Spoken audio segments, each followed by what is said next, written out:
And yes, we're back for another great show, Blue Damage. I am done traveling. That's it. I'm done. I'm done. Lies. It's a lie. Well, Lies.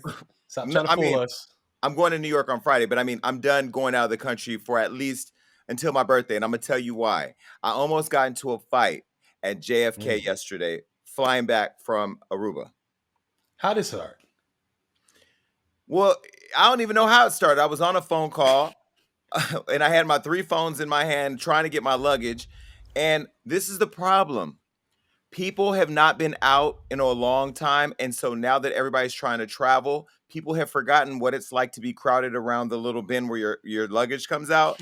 And while I was Yep. on the conference call minding my own business, this guy was in the way and I said, "Excuse me, sir, like I could tell you have broke luggage. Can you please step to the side and go wait at the end for the people who have to pick up the luggage with 3 wheels? You're not picking up the luggage that can you go over there?" Jason, come I didn't on. say this to him. I don't mean broke in the sense of no money. I mean broke in the sense of he looked like he had disheveled luggage. I said, "Can you go stand on the other side, sir? I need to get right here because I know my bag is going to come out priority because I'm a priority."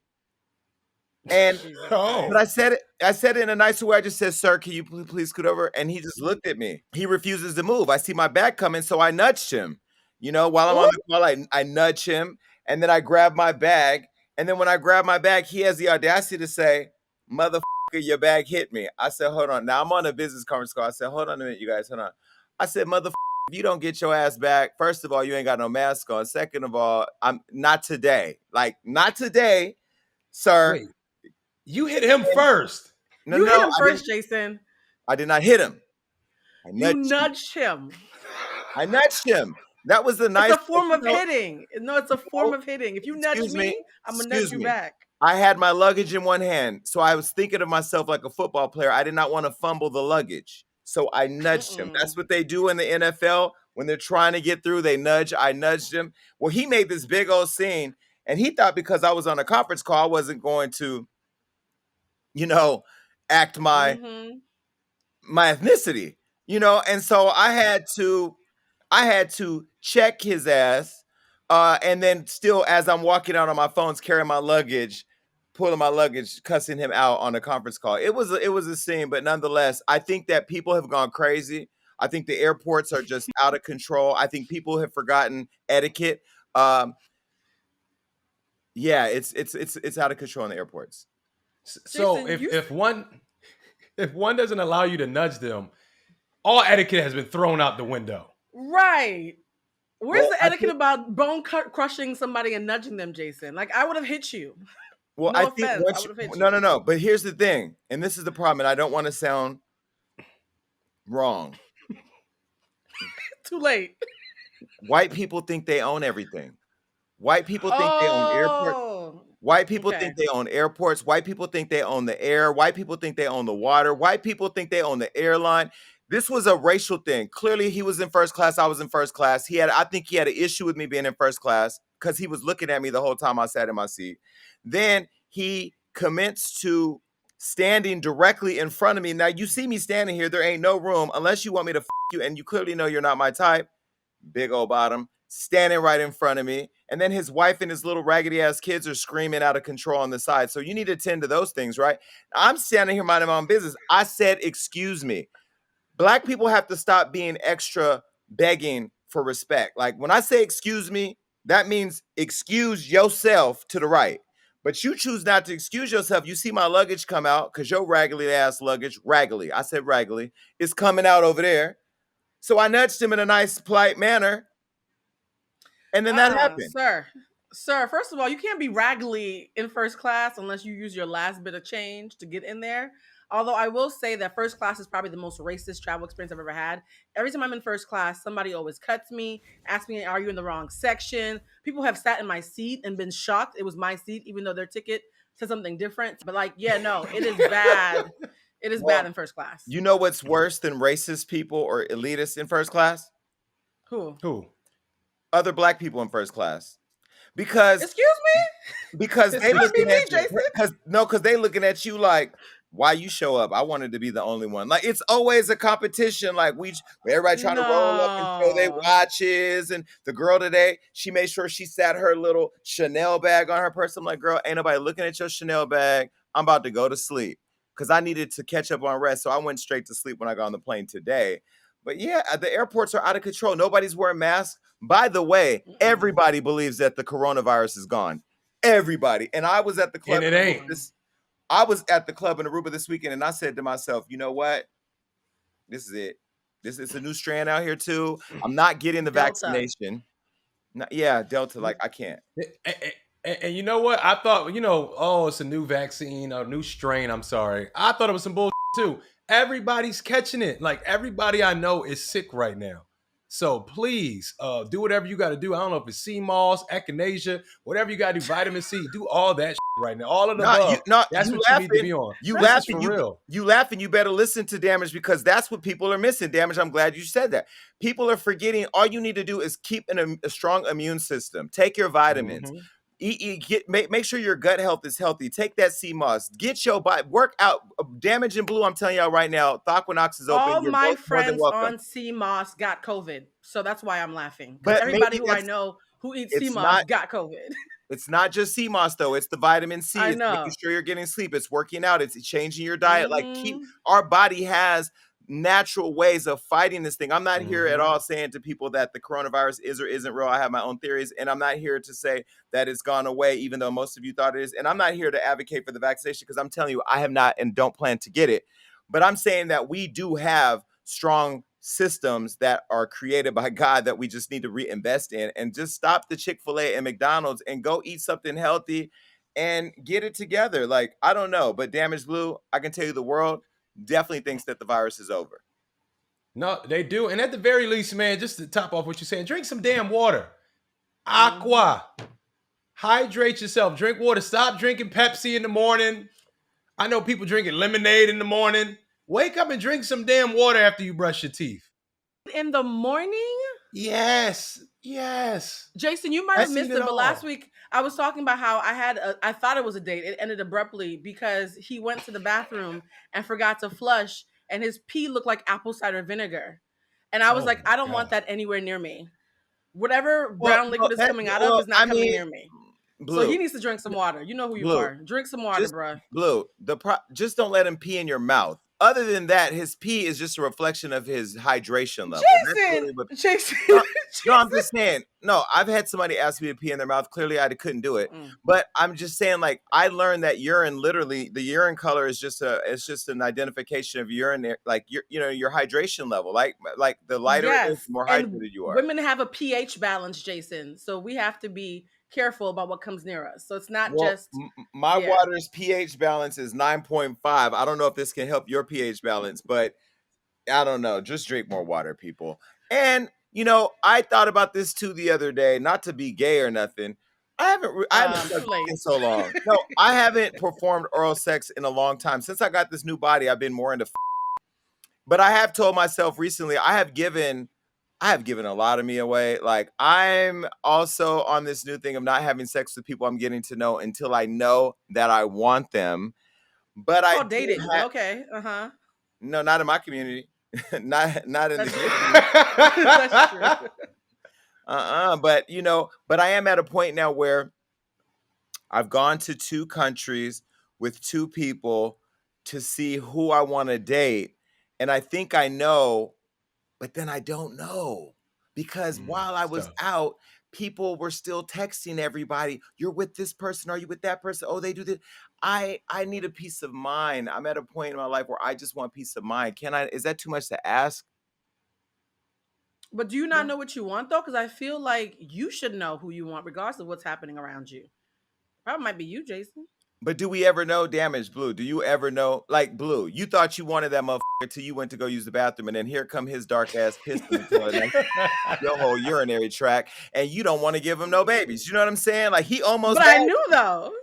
He almost, But Jason, I have a question for you. So I know you're not in a relationship right now, but one of these guys you're talking to, if you were to go out into a public place and you see them with somebody else getting cozy. It would bother dancing on them, rubbing on you. Well, I've been That's on not all love. that. That's just being territorial. Doesn't mean you like them. That's just being territorial. But my question is, would you stop talking to them? No, because I don't believe you own anybody ever, but I definitely don't believe a person owes you anything in terms of commitment until you have locked it down. So no, I'm not that Mhm. bad. I do think it would probably motivate me to want them more if I saw that somebody else wanted them, because the two people that I have been talking to are desired by a lot of people, but I also don't feel like being in competition. So it's just one of these things where, like, one day I wake up and I'm like, yeah, I want to be in a relationship. The next day I wake up and I'm like, it's a headache. It's just a headache.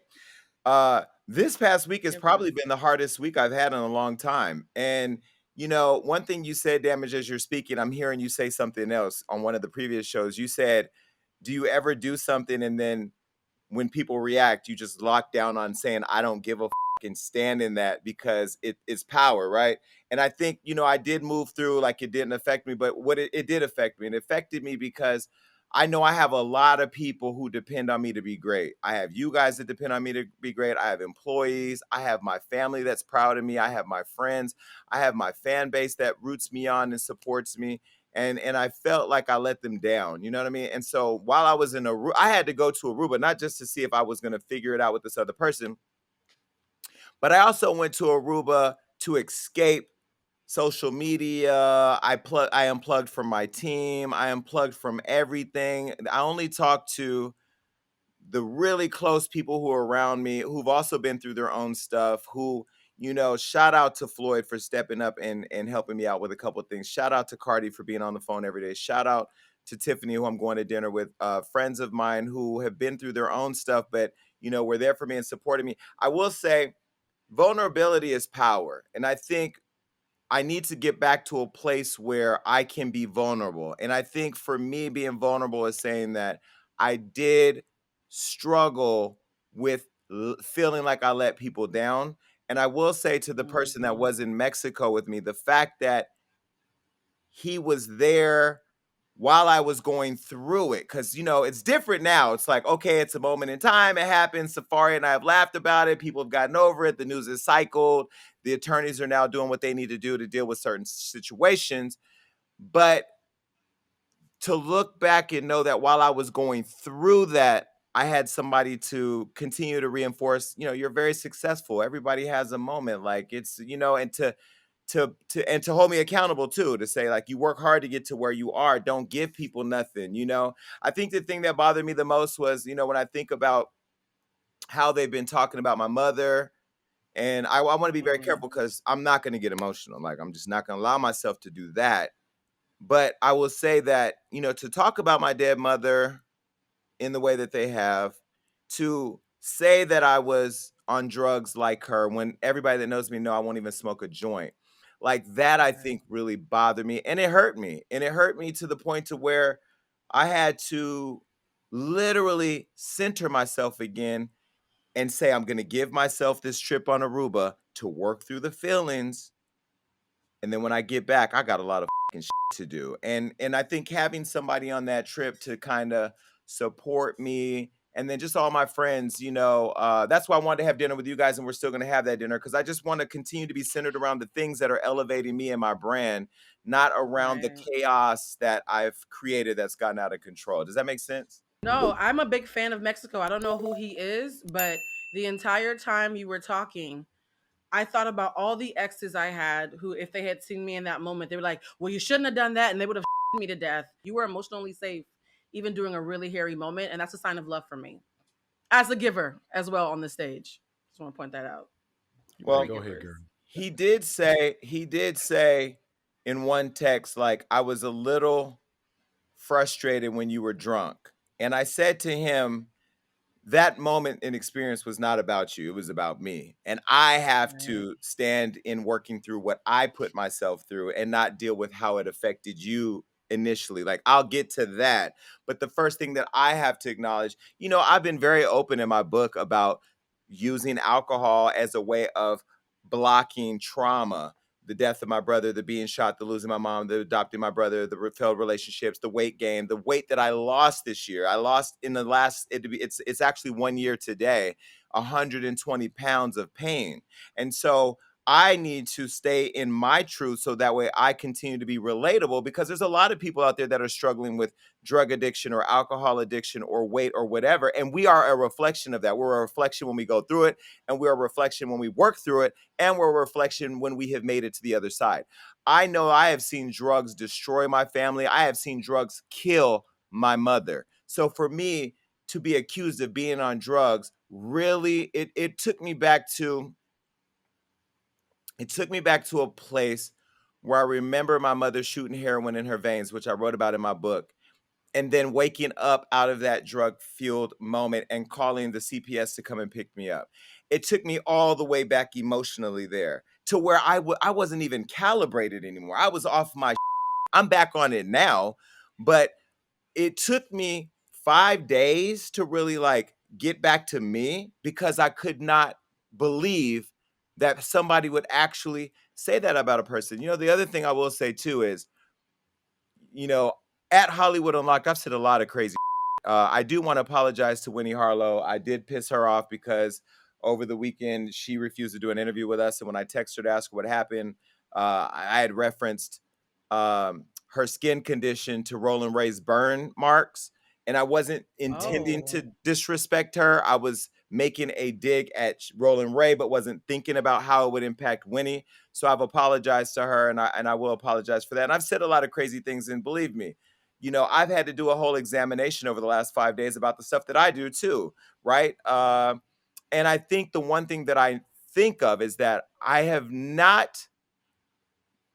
sometimes, but not many times, intentionally tried to hurt somebody's feelings, but I have done it in reaction to somebody hurting mine. And I realize that I just don't have to do that. I just don't have to do that. And that is something that I know that I plan to go to therapy to learn more tools and how to manage, because I know that I look at me as just Jason, but based on how the world reacted to my videos, I now see how people see me, and I need to elevate to a place where I can appreciate and hold tight to that responsibility. You know what I mean? So this has been a very interesting week. But to the person in Mexico, yeah, I will say, I do appreciate you holding me down, not trying to get a video or a moment, making sure I was cool and asking me if I wanted to bring that hat back to the United States and understanding why I wanted to leave it in Mexico. But yeah, it's just a memory Aw, in I time. I want to love work through it. this. I love this. We're growing right in front of the audience. I think so many times people put all of three of us in these little boxes, and I can't tell you how many times. And I hate when this happens. People hit me up. They're like, "Blue, why aren't you checking Jason?" Number one, it's problematic to put me in charge of another adult. Jason's a grown man. Damage is a grown man. I'm a grown woman, right? So none of us like is a keeper for the other one. But I will say that behind the scenes, I have seen your evolution. I've seen your growth. I've seen you learning to take accountability, and that's the thing that I know people who've been in this industry for a long time who can never just take an L and say, hey, you know what? Let me step back and learn from this. We've seen so many careers lost because somebody's ego wouldn't let them just take the L and say, I've learned from this. So I love that you had that moment, because a lot of folks who watch you and who idolize you and who are taking notes are going to be surprised, and you're giving them permission to like admit that they have some growing to do too. So I love that. I love Well, that I so had much. I had a moment where I had to consciously say, how are you going to deal with this? Are you going Mhm. to attack? Because that was my initial thing. Attack. And then it was like, nah, you got to take responsibility first. You have to take responsibility because you put that video out for it to even be a thing. So what do you need to do for you?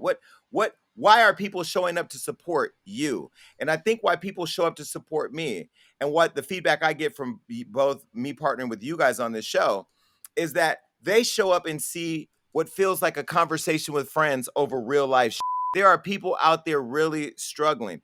And it hurts me to think that there's a kid who has a mother that's struggling from addiction, or a father who's struggling from addiction, who's ridiculed or shamed because of their mother being, or their father not being at their fullest potential because of a drug that restricted them. I had shame in my life for years because of my mother's addiction, and I had pain caused by her giving me up. When my mother called, the reason why I don't have an audiobook is because when I drove to the studio to do it, and I said to myself, before I get out the car, let me read the first chapter to see if I'm ready. And the first chapter was when my mother was caught having sex with somebody as a prostitute to fuel her, to pay for her addiction. And she called the people to come and get me, and the people came to get me. And when she wanted to turn them over, that experience was too hard to relive.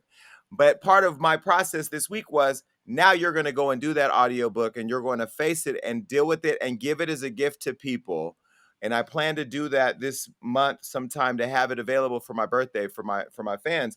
But when I think about what's going to push us all to greatness, is when we stop running from the things that embarrass us or shame us and run to it, to be the example that you can face it head on and you can still continue to win. I want to say thank you to Fox Soul for calling me and encouraging me and saying that you're standing with me and believing in me. Shout out to iHeart. Shout out to all my partners who made sure that I knew where they stood on the issues that they saw on social media. And it means a lot again to me that out of this chaos, more opportunities came, but not because they were proud of my behavior, but because they still believe in me and want to show me that they believe in me. And so I want to thank them, and to Damage and Blue too, for, like, making it lighthearted when I came back, because I put on a show that it was just another moment, but it really wasn't. It was something that really affected me deeply.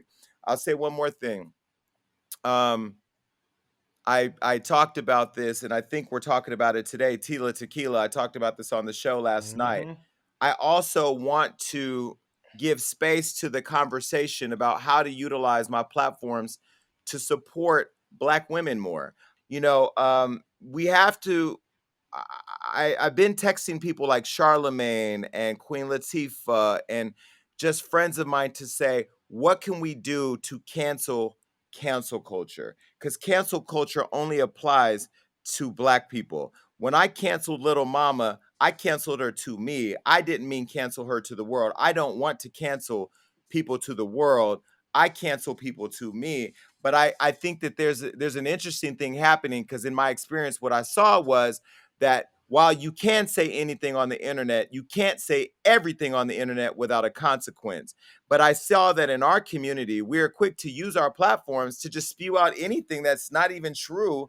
And that's why I decided to sue everybody this past week. I'm suing tons of people. I'm filing lawsuits all week. I've been filing my legal team and my bills are going up, but my piece is going to go down when I know I hold people accountable. Why do you think cancel culture only applies to our community? And I ask you that question, but offer just the first topic that I want to talk about today, and that's Sha Carri Richardson. She's the athlete who was supposed to go to the Olympics, and she was disqualified because she was found to have THC in her system, which, by the way, I don't know why THC is disqualifying anybody from anything, knowing that it's whatever. Well, this past week, something else happened where a person in the media actually went and compared her to FloJo and said that she was a drug addict. I believe her name is. I guess she's the owner and founder and journalist from a business called Quillette. Her name is Claire Lehman. She's made some unfounded claims about Sha Carri and FloJo using steroids to boost their athletic performance. Now, she took to her Twitter to make some crazy claims against the two athletes. She first accused Sha Carri's hair and nails are long because of steroids. Now, I'm going to show you what she said while I talk over it. She posted this Twitter saying, not sure whether the nails are real or fake, but in case you didn't know, very strong hair and nails can be a side effect of steroid use. Now, it's clear in Richardson's photos that she's wearing a wig and acrylic nails, despite her theory. But in a follow-up tweet, Claire mentions that she mentioned FloJo and makes the claim that the track star died from in her sleep because of the drugs. And this was the photo of that tweet. For those watching, she said FloJo, obvious drug user, had the nails. She died in her sleep at the age 38 because that's what a lifetime of drug use does to the body and why it's supposed to be banned from elite sports. Now, Blue Damage, as somebody who just said how it affected me that somebody said I was on drugs, let's take it back here. FloJo, a dead icon, Black icon. This girl, Sha Carri, who we're all standing with, who I think was robbed of her ability to go to the Olympics. Are we making it too easy for cancel culture to be cancerous to the Black community? Damage. Are we making it too easy? I think so, because I feel like Black people, we are we lead the culture, especially when it comes to media. So when you think about cancel culture, we are the ones to cancel because we are the ones that's usually in the forefront of the media, hence Hollywood Unlocked, hence other platforms that I don't need to name because we all know about them. So in a way, we do fuel that fire because I feel like it's something within our personalities and our community. We love the banter. We love the talk. We love this chaos of things to go on. But it seems like we're the only ones that go all the way through when it comes to cancel culture of our own. There's a lot of people that need to be canceled outside of our culture, and no one stood up, no one fought for that. But when it comes to us, somebody you see across the street, somebody that looks like you, we're easy to write that off. And I just feel like that's from generations of coming from slavery, things that happened during the civil rights movement, powers that be that forced us to go against each other as a community. So, yeah, we got a lot of work to do. Do we make it easy? I would say, in a way, we do. In a way. I think we cancel each other by design. I think Damage hinted at it. It's not us. It's white supremacy. We would have to have more power for it to be us. We have been told that there's only a certain amount of spaces for people of color. How many times have you gone to, like you said earlier, first class, right? You're in first class and the black person knows it's probably only going to be me, one of me in here, and they see Jason, they're like, damn, it's two of us. We have literally been brainwashed to think that there's only a few spots at the top or even the middle for black people, for people of color. And so because we've been brainwashed from white supremacy, by the way, we didn't brainwash ourselves about there being a lack. Whenever we see somebody else embarrassing us, oh, you're making us look bad, we want to throw them away because we're ashamed. And that's all a facet of white supremacy. So yes, we are quicker to throw each other away, but that is by design. That is not something that we like pathologically have it within us. It's something that's been spoon fed to us for generations. How many times have you seen a black person and said, damn, they look ghetto, they're making me look bad? That's because when you're a person of color, you're not an individual human being. You are a blob. So if anybody who looks like you did something bad, you all look bad. The biggest thing about white privilege is they get to be individuals. When Michael Phelps messes up, he gets to just be one person. When Sha Carri messes up, it's the whole black community who gets blamed along with her, or who has to band together with her because we are a blob. So yes, we have been robbed of our individuality. So of course we're going to be more likely to throw people away because we're being judged as a whole. But this is where we Makes got to sense. be accountable. This is where we got to be accountable. I saw more people on Twitter, not just Black Twitter, but Twitter, Instagram, and Facebook, and everybody canceling Monique for this bonnet bullshit than they have been canceling and dragging the hell out of this white woman. Now, I don't want us to be distracted by Monique because I think that's some bullshit too. But I also Let's think not, yeah. I think that plays into people being able to attack us and it be okay and permissible, right? I feel like when you look at what's happening, this woman literally said, without any evidence, that Sha Carri is on a drug because of her steroids, because of her nails and her hair, when she doesn't even understand the type of hair that she had on her head or the nails. And then to bring Flojo to dig her out the grave, right? And us not be fired up about it. I'm so annoyed at the fact that we are quick to cancel. There is more people dragging me for a rumor about Mexico than they're dragging this white woman who's attacking somebody that was going to go to the International Olympics, the highest level of sports, and represent our country with grace. I think that cancel culture is cancerous. I think it's a cancer in our culture. I think it's a cancer caused by white people because at the end of the day, white people sit in all these boardrooms that fuel all this money into places of businesses that do not allow us a seat at the table, that do not allow us to have a fair and equal voice in decisions that affect our culture. They rob, use, and steal, borrow, and buy our culture from us at any given moment, and we make it permissible. And I think the thing that drives me the most mad is then you have people like Puffy, who goes on social media and says, I want to shame all the white companies that aren't spending money with black media outlets when I text you directly, Puffy, and you told me you were going to have your people reach out to me and you didn't. Stop using all of us as a part of your biggest pun. Diddy got $200 million at Revolt TV. He didn't spend $1 million trying to bring all the other outlets into the fold or whatever. He created a Revolt conference and all those things to benefit him. And I still don't see the impact that they're having. Again, I'm not attacking Diddy. I'm only saying my opinion and what I see. I just have to say that I'm embarrassed. I'm embarrassed that Black Twitter has not traced every evidence of anything connected to this woman to make sure that she's canceled. Yet we have gone out of our way to hand deliver cancellations of our own people to these white people.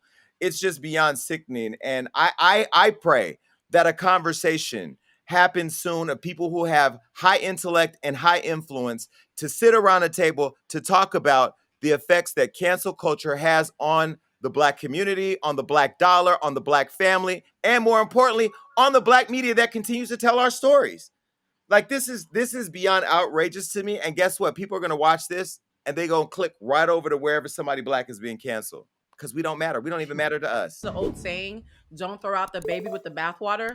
Like when you're throwing out a tub full of dirty water, make sure you take the baby out first. I think the one amazing thing that has come out of cancel culture that nobody of sound mind of body would want to go away is the accountability that it's infused into the narrative for the first time in several generations. There are people who are being held accountable. So I do think that we need to make sure that we're extracting the nasty and nefarious parts of cancel culture, but holding on to this newfound accountability that is finally having people have their day of reckoning, that not having cancel culture allowed them to run free and terrorize their own community for decades. So we need to make sure that we separate and have nuance, because accountability is sexy as hell, canceling is not, and there's a difference. And it's so ironic because you look at it, yeah, we're the ones that's quickest to cancel people, but then they say our community is the most forgiving, the most open, the most welcoming.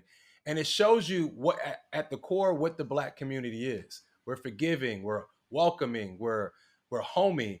So whatever this cancel culture thing is, it can't be natural to who we are as a people. Because when you really look at the core of who we are, it's all about nurturing, loving, and accepting. So I do think we need to get back to what we were as a core, and we need to rebuild our home, because we're not able to handle our problems internally because we don't have that home anymore. You say white people are able to be individuals, but we move as individuals. We need to start moving as a unit and as a culture again. So, but and as Black people, we're also as Black people, we're strong, but as a Black community, we're fragile because we keep allowing people to see the cracks on how to get in. Just buy one out. Just invest in one. Just get this one to bring them all. They don't look at the fact that if you come with one, you come for all. If you come to one, you come to all. I'm going to advocate for the Black voice in media and welcome anybody to the table, but I'm not going to spend my career trying to force people to get on the same page. I'll continue to say this. Your children who you say you love, you do not love them if they are Black, and you're going to let them inherit a world that does not allow them to have equal opportunity or equal voices, or can just label them drug addicts. And if you support people who do that, media outlets like this woman or the one that I'm getting ready to sue to do that, you're a part of the problem. You cannot like me. You cannot like my opinions. You cannot even like what I've built. But if you can take a step out of my opinions and see, as a Black gay man in America, I built something from scratch that employs people and that touches people all over the globe and has done as much good as it may have done some not so good, then for that, respect that. But to try to attack the fabric of that is to attack everything Black that does it. But back to the original topic, hashtag protect Black women needs to also stand for Sha Carri. But I'm going to show you another case. So the other day on Gagging with Jason Lee, I talked about Tila Tequila. And this is somebody that I used to hang with back in the day. It's an Asian woman that was a reality star on MTV. She did some dating shows or whatever. And she was always caught up in this controversy. The last time I really hung out with her is when we went to San Diego, and she got into it with Sean Merriman. At the time, she was having sex with Sean. I'm not saying allegedly, this was happening because I was there. And she was a part of a sex culture, sex party thing where there were a bunch of people just having sex with a bunch of group of people. I did not go to that event, but I did go with them to San Diego. Sean sent a limo for us. We rode out there, whatever. And I saw how she then went and did this whole thing on TMZ where she said he choked her and beat her, this and that. And it looked fake. I didn't believe it then. In my opinion, it was fake. I think she was a liar. I distanced myself from her because she was toxic at the time.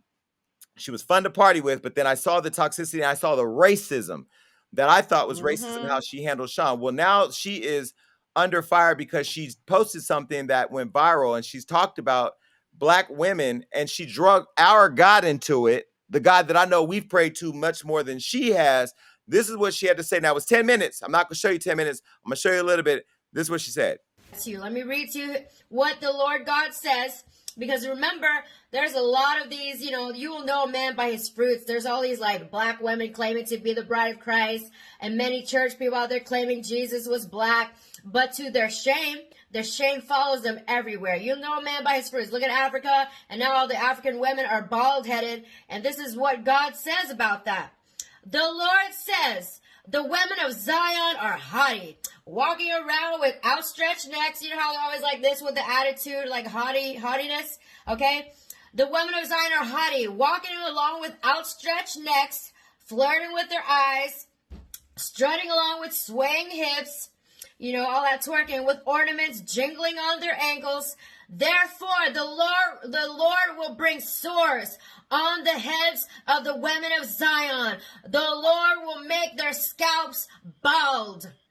In that day, the Lord will snatch away their finery, the bangles and headbands and crescent necklaces, the earrings and bracelets and veils, the headdresses and anklets and sashes, and perfume bottles and charms, the signet rings and nose rings, the fine robes and the capes and cloaks, the purses and mirrors and the linen garments and tiaras and shawls. Instead of fragrance, there will be a stench. Instead of a sash, a rope. Instead of well-dressed hair, baldness. Instead of fine clothing, sackcloth. Instead of beauty, branding. All right. So many things wrong with that. I loved a show back in the day called Celebrity Big Brother. I spent a lot of time in London, and there was one year that Tila Tequila was on there, and she got kicked off for being a Nazi sympathizer.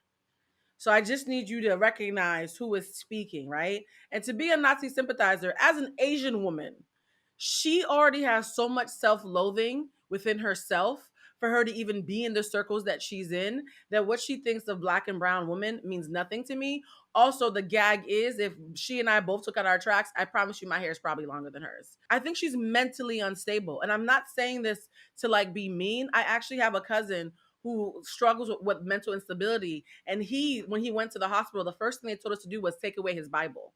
Not because anything's wrong with the Bible, but when people are mentally unstable, they tend to cling to religious dogma. So I think she should be less concerned about our edges and more concerned about getting some mental health, because she is not well. I am tired of people using Black outrage as a way of promoting anything. I haven't heard of this woman in so long. Now you jump out with a YouTube page, and the first thing you do is come at Black people, because when we get fired up, we get you something to talk about.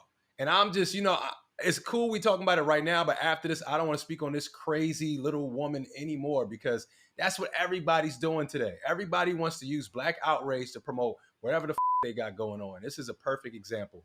The first thing she does to come out her mouth is talk about Black women, knowing Black women are most, I'm not going to say fiery, that's not even a word, but we're responsive on Twitter. We're responsive in all the media platforms that she's trying to promote. You're trying to get some conversation going. We're going to give it to you for a little bit, but after this, you're done, you're cut. No one's ever going to talk about Tila Tequila again, because we weren't for the past 10 years. Where the she been at?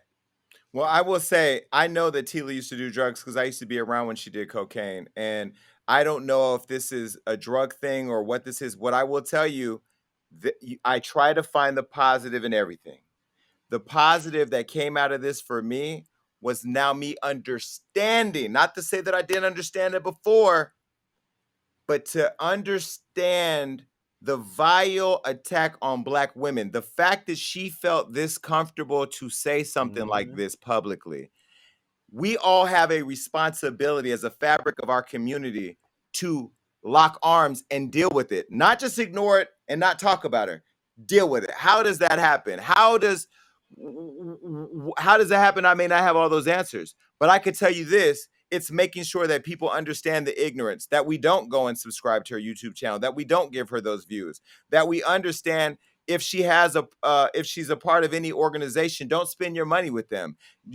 Write letters, make phone calls, make sure people aren't attending or buying into this Tila Tequila fact. I don't know if she was on tequila. I don't know what was happening during this rant, but what I do know for sure is I see it. I wish our fight in protecting Black women was more than a hashtag. I feel like it's a moment in time for people who just want to have something to post on their social media, when there has to be organizations built, people invested in, who can lead real conversations and actions or legislation around ignorance like this. I don't know. I don't have all the answers, Blue Damage. I could say that when I saw the video, because I did watch the full 10 minutes, and I didn't watch it on the YouTube channel. I had somebody rip it from another page that was on there and send it to me because I didn't want to give her the view, but I did watch it, and I was just I was just taken aback. But then I think about it. I take a step out of that and I look at the story we did a minute ago about Sha Carri,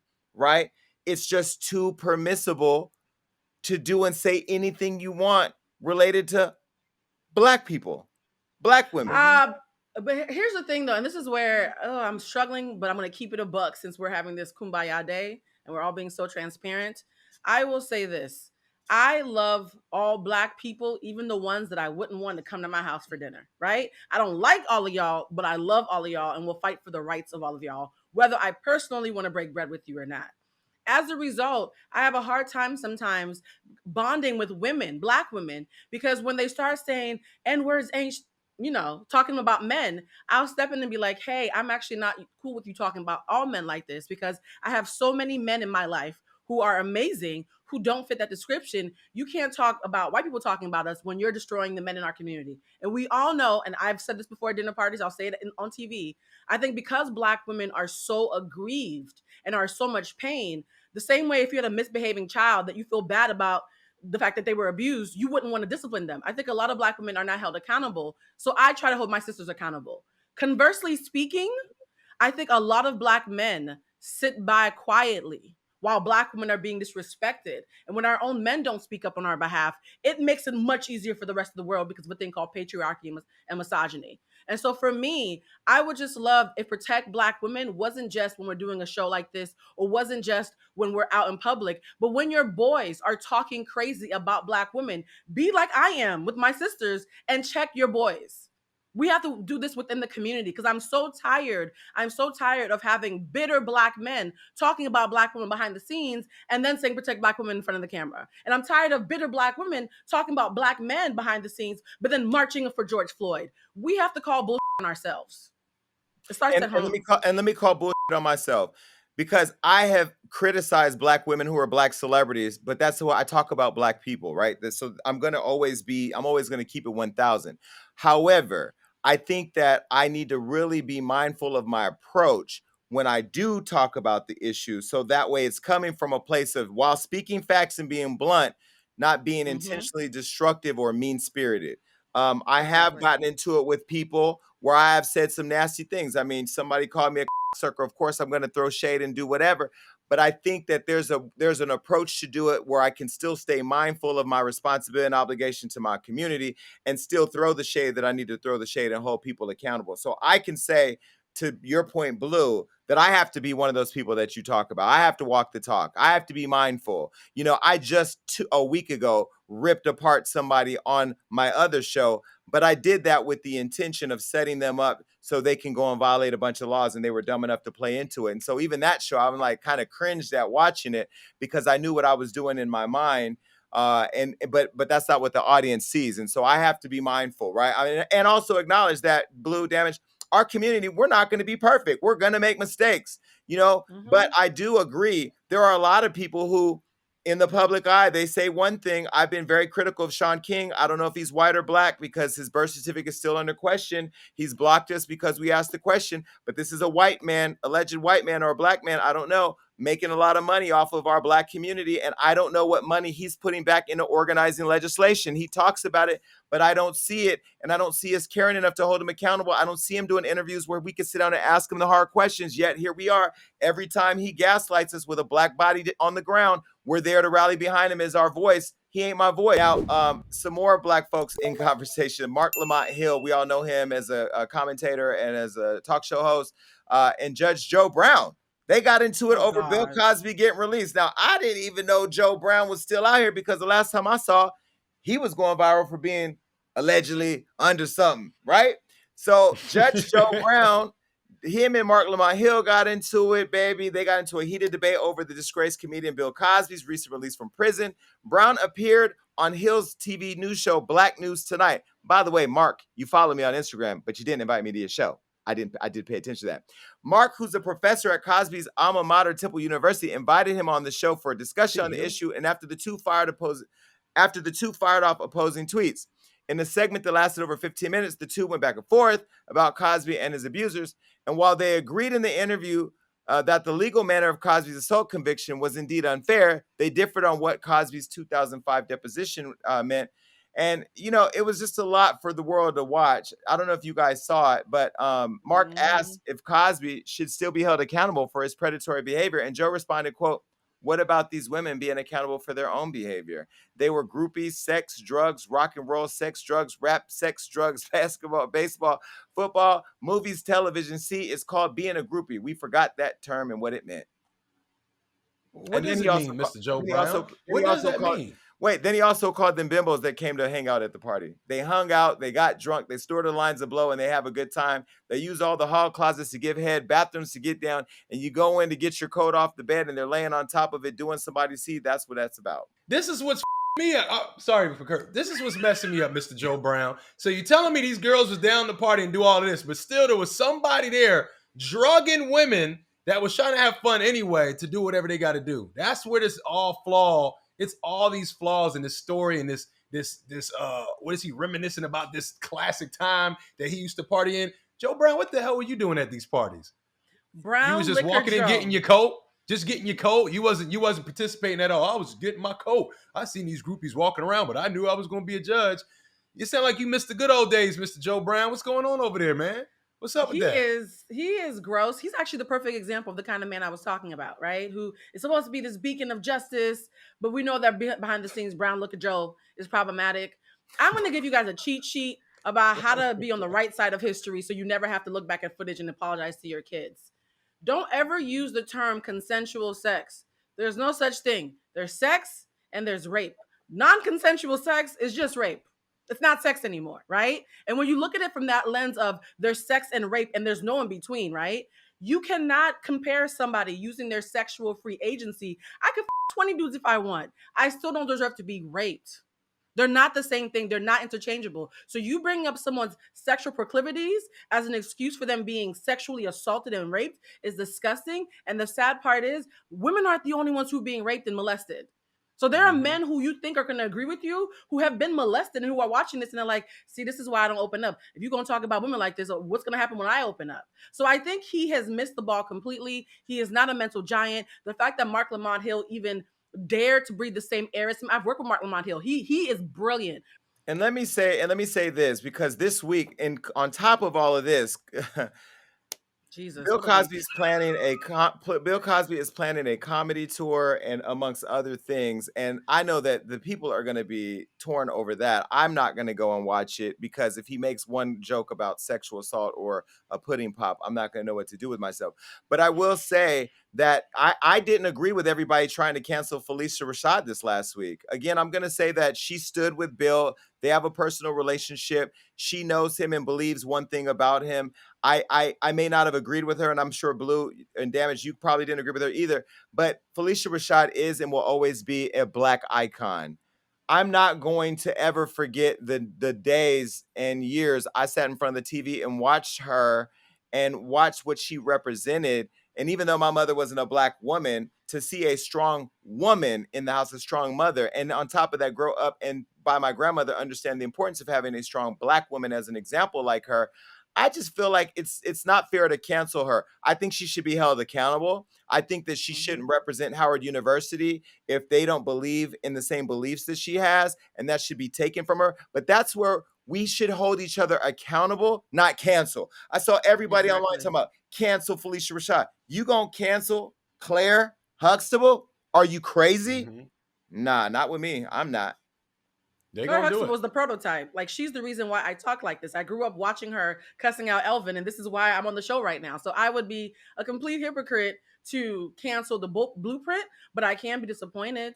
I can't hope that she'll see the think pieces that are being written to her from a place of love and grace, trying to explain things to her. I think we sometimes forget there's a different generation that didn't know any better, and they're learning super late in life. And we have to have some grace for having teachable moments without throwing away our elders. We need our elders. No community makes it without their elders. Yeah. Yeah, and I think we have to be able to have conversations like these. I think Marc Lamont Hill, who you said, I think, interviewing Judge Joe Brown was just crazy anyway, but he's so brilliant and so smart enough to be able to highlight the ignorance that exists in our community. And I think so in a way that allows for these type of conversations. I'm just really excited at the fact that we're having these responsible conversations. I don't know about you guys, but I am just exhausted with how much stuff is going on in the world right now. Like, we just opened up, and it is, I mean, Meek Mill and Travis Scott fighting at the party with the white folks, Judge Joe Brown talking about the bimbos on Marc Lamont. I mean, like, Claire Huxtable getting canceled. I know Mercury retrograde is happening, but I'm in the house. Like, when I tell you I'm not traveling and I'm locked down with guns and alarm systems and sirens and the police on my phone, I am staying away from the world. It is a crazy place right now. But the one thing that I will say that isn't crazy is our audience who keeps showing up for us. We appreciate you. And just from the deepest place in my heart, I thank you for giving us the opportunity to have these type of conversations. And please keep in mind that we, all of the people we talk about, us, all you, we're all going to fall short, but there's nobody counting on us to fall short more than the other people. I'm gonna leave y'all with that. You define who other is. I know who they is. Bye. Bye.